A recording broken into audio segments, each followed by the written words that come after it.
it's like watching slow motion movie films. I remember watching the first Skyhawk come in, again, because we were on the side of the hill. We had quite a panoramic look at the sort of looking down towards the beachhead where it was. But the Argentinian aircraft had to come over the hill and then down into the San Carlos waters to then create their sort of the work. I remember watching this thing coming over and then taking a right turn on the beachhead where the ships were focused, taking a right turn, so it was then coming up towards us and back over the other set of hills behind us. But in the process of doing that, when it came over, this was the first Argentinian aircraft that we'd seen. They started dropping little parachute parcels, what I thought was parcels.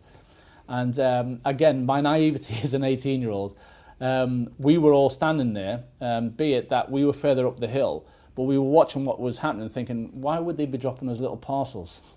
And of course, the reality of the war is they weren't parcels; they were actually airburst bombs, and that's where we lost our only member of 40 Commando in the beachhead, because again, unprotected, these airburst bombs have a greater coverage, and once they come down on a parachute, they have a wider arc to cover.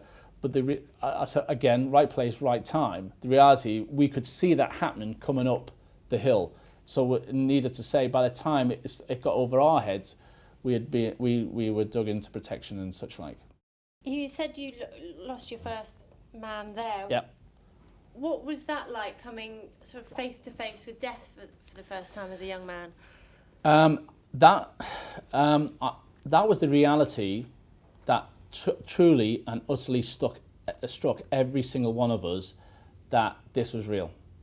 After that first air attack, and we'd seen what had happened, the sort of impact that it had done, and the death of Mac Andrews, Mac, who was one of the HQ brigade who was still down on the beachhead, we then, bar none, we all changed in our attitude to what was going on here then. And it was kind of, that slow motion film all of a sudden became the reality film, and by the way, you're in the thick of it now, and you need to rock and roll with the best of them. So that changed everything for everybody's perspective.